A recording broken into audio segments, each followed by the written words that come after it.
Hello बच्चों, आज के इस वीडियो में हम लोग एक इम्पोर्टेंट थ्योरम पर डिस्कस करने वाले हैं जो डिफरेंशियबिलिटी और कंटिन्यूटी में एक रिलेशन एस्टेब्लिश करता है और एक कहता है कि कोई फंक्शन अपने डोमेन में डिफाइंड किसी पॉइंट पे अगर जो डिफरेंशिएबल है देन डेफिनेटली ही विल बी कंटिन्यूअस, है ना, एट दैट पॉइंट। वही चीज ये थ्योरम कह रहा है। तो let's start to study about this theorem. ठीक है, ये हमारा है, ये है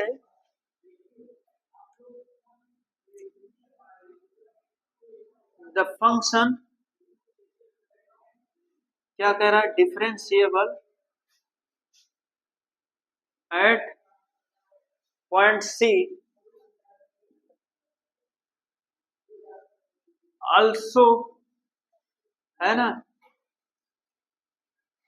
will be continuous at point सी।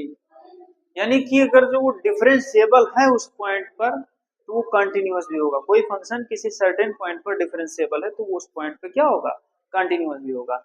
हम इस स्टेटमेंट का प्रूफ स्टार्ट करते हैं। इस थ्योरम का अच्छा खासा थ्योरम है, ठीक है, और आता भी है। लेट हम लोग ये सपोज कर रहे हैं कि y equal to f x हमारा be a function, be a, ये क्या कह रहा है, हमारा फंक्शन है एंड इज डिफरेंशिएबल। ये क्या है, डिफरेंशिएबल, क्या कह रहा है, at point c, c point पे डिफरेंशिएबल है। तो कोई फंक्शन जिस पॉइंट पे डिफरेंशिएबल होता है उसके लिए फॉर्मूला क्या होता है, ये हमारा, ये क्या लिखता है, d by d x of f dash x, oh sorry f x, है ना, at x equal to c. ये मेरा क्या हो जाएगा, आप जानते हैं कि limit h tends to zero, है ना, ये, अच्छा नहीं लिमिटिंग नहीं, ये हमारा हो जाएगा लिमिट एक्स टेंस टू सी, क्योंकि एक्स की जगह पर वो सी है। तो ये मेरा क्या हो जाएगा, f x minus f c upon ये क्या हो जाएगा, एक्स माइनस सी। ये चीज दिया है, ठीक है। या और इसको हम इस तरीके से भी लिख सकते हैं, f dash c equal to, ये क्या हो जाएगा, limit x tends to c f x minus f c upon ये एक्स माइनस सी। अब इसी स्टेटमेंट को हम लोग आगे बढ़ाने वाले हैं। यहाँ पर ही हमारा क्या हो जाएगा, लिमिटिंग वैल्यू से हम अपना वर्क शुरू करते हैं। ये मेरा क्या हो जाएगा बेटा, f x minus f c equal to, ये मेरा क्या लिखा है, f x minus f c upon, इसमें क्या कर दीजिए, x माइनस सी से ऊपर नीचे क्या कर दीजिए, मल्टीप्लाई कर दीजिए, ठीक है। तो ये क्या हो जाएगा, x माइनस सी यहाँ पर भी हो जाएगा और ये x माइनस सी यहाँ पर हो जाएगा। फिर बच्चों दोनों साइड का लिमिट ले लेते हैं हम लोग, क्योंकि बिना लिमिट लिए हमारा वर्क जो है फाइनल स्टेप तक पहुंचने वाला नहीं है। तो लिमिट ले लेते हैं, ये क्या हो जाएगा, limit x tends to c, इधर मेरा क्या हो जाएगा, f x minus f c equal to, ये मुझे क्या मिल जाएगा, limit x tends to c, इस पे लगाइए, ये क्या हो जाएगा, f x minus f c upon x minus c. ठीक, एक इस पर भी लगेगा और दूसरा लिमिट इस पर भी लग जाएगा, limit x tends to c, ये मेरा एक्स माइनस सी पर लग जाएगा। अब ये पूरी वैल्यू क्या लिखी हुई है, आप यहाँ से चेक करके बताइए। ये पूरा वैल्यू इसी स्टेटमेंट का वैल्यू लिखा है ना, तो ये एफ डैश सी हो जाएगा। तो limit x tends to c, ये मुझे क्या मिल जाएगा, f x minus f c equal to, ये हमारा क्या लिखा है, एफ डैश सी, और यहाँ पर c का वैल्यू x की जगह पर c रख देंगे तो c माइनस सी इंटू ये क्या हो जाएगा, ये जीरो। तो ये पूरी वैल्यू मुझे क्या मिल जाएगी, limit x tends to c, और ये मुझे क्या मिला, f x minus f c equal to 0, तो फाइनल में मुझे क्या मिल जाएगा बेटा, आप बताओ आप लोग की limit x tends to c and f x equal to, ये मुझे क्या मिल जाएगा एफ सी।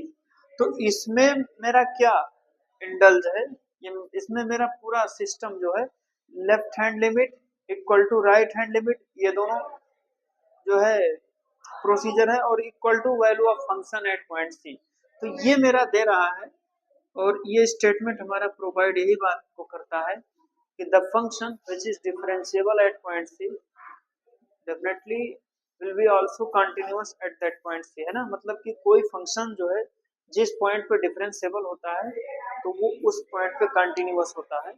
तो लेकिन ध्यान रखिएगा, but converse is not true, लेकिन इसका कन्वर्स है ना ट्रू नहीं है, वो बस जो है एग्जिस्ट नहीं करता है। जरूरी नहीं कि कोई फंक्शन जिस पॉइंट पे जो है कंटिन्यूअस हो उस पॉइंट पे वो डिफरेंशिएबल भी हो।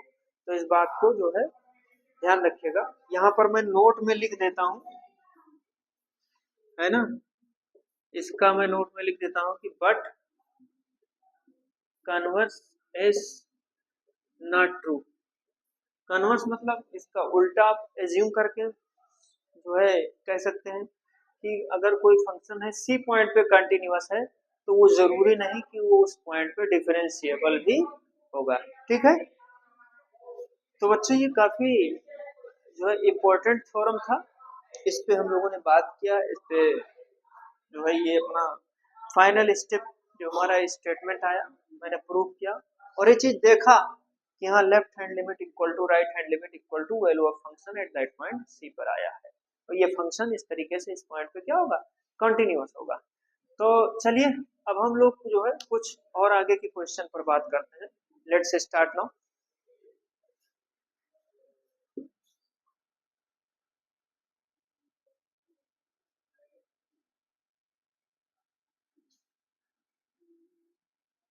डिफरेंशिएबिलिटी के क्वेश्चन पे बात किया जाए, चाहे डेरिवेटिव के कुछ क्वेश्चन को भी सॉल्व किया जाए, क्योंकि लगभग अब तो सारे कॉन्सेप्ट क्या हैं फिनिश ही हैं। ठीक है, चलिए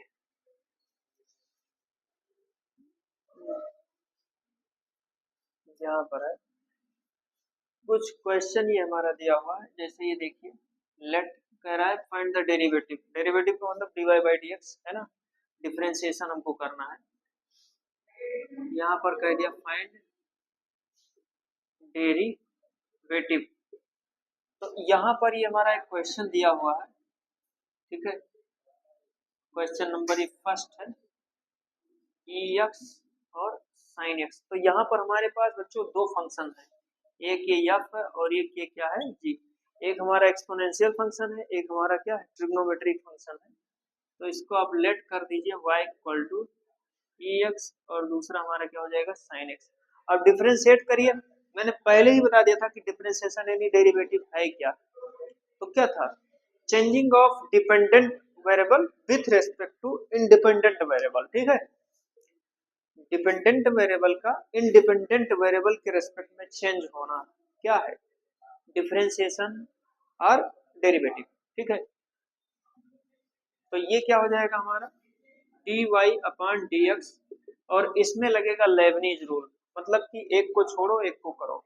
तो मैंने e पावर x को छोड़ा और d बाई डी एक्स क्या लिख दिया मैंने ये साइन x, और फिर मैंने क्या किया साइन x को छोड़ा तो d by d x of e power x लिख दिया।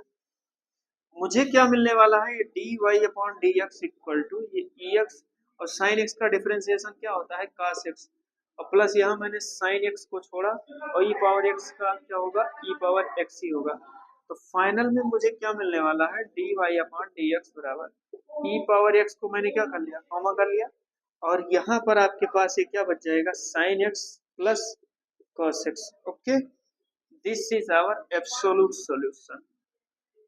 क्लियर, ये इस तरीके से हो जाएगा। और भी फंक्शन है ना, इसको मैंने लेबनीज रूल पर कर दिया, दूसरे को मैं क्वोशिएंट रूल पे कर देता हूँ। एक क्वेश्चन है ये हमारा दिया हुआ है, क्या लिखा है लेट वाई इक्वल टू ये क्या लिखा ई पावर एक्स अपॉन ये लॉग ई बेस पे एक्स। तो ये हमारे दो फंक्शन है, एक एफ है और एक क्या है जी। तो डिफरेंशिएट करिए dy अपॉन dx, ये क्या हो जाएगा, पहले इसका डिफरेंशिएशन होगा है ना, log e बेस x को मैंने छोड़ा और d by d x of E x का किया, फिर उसके मैंने ई एक्स को छोड़ा, फार्मूला आपको रिमाइंड होना चाहिए, मैंने लिखवा दिया प्रीवियस वीडियो में, आप लोग देख सकते हैं, into D by d x of, ये क्या लिखा बेटा हमारा log e पे बेस x अपॉन g का स्क्वायर यानी log e बेस x का स्क्वायर हमारा हो जाएगा। ये आपका आगे क्या आ जाएगा dy अपॉन dx, तो ये हमारा क्या होगा log e पे बेस x और इंटू e पे बेस ये x ही रहेगा, e पे exponent x minus e base a पे power x into log e base x, इसका क्या हो जाएगा 1 अपॉन x और upon x sorry log e पे बेस x का होल स्क्वायर। तो फाइनल स्टेप में मैं क्या लिखने वाला हूँ, ये आपका आंसर आ जाएगा dy अपॉन dx, ये इसमें आपका क्या हो जाएगा, चाहे तो यहाँ से भी छोड़ सकते हैं लेकिन नहीं कर दिया है तो उसको थोड़ा सिंप्लीफाई कर ही दिया जाए तो ज्यादा सही रहेगा, ई एक्स log e पे base x minus e power x upon ये x और अपॉन ये क्या हो जाएगा हमारा log e बेस x का होल स्क्वायर, फिर क्या आ जाएगा आपका dy अपॉन dx, e पे पावर x को मैंने कॉमन कर लिया, ठीक है, और इधर तो x भी हो जाएगा, e पे पावर x को मैंने कॉमन कर लिया, इधर क्या बचेगा x log e पे बेस x और माइनस 1, क्योंकि e पे पावर x पहले कॉमन हो चुका है, ठीक है, तो x log e base x minus 1 और अपॉन ये x आपका नीचे आ जाएगा, ठीक है, तो ये मुझे क्या बचेगा x log e पे बेस x का होल स्क्वायर, और ये हमारा हो जाएगा फाइनल आंसर इस क्वेश्चन का। तो बच्चों इस वीडियो में हमने जो है एक इम्पोर्टेंट थ्योरम के अलावा मैंने try to solve the question basis on Leibniz rule and quotient rule, आप लोग भी आगे क्वेश्चन को सॉल्व करो, कोई दिक्कत होती है तो उस प्रॉब्लम को शेयर करो, हम लोग उसको सॉल्व करेंगे, ठीक है, थैंक यू वेरी मच।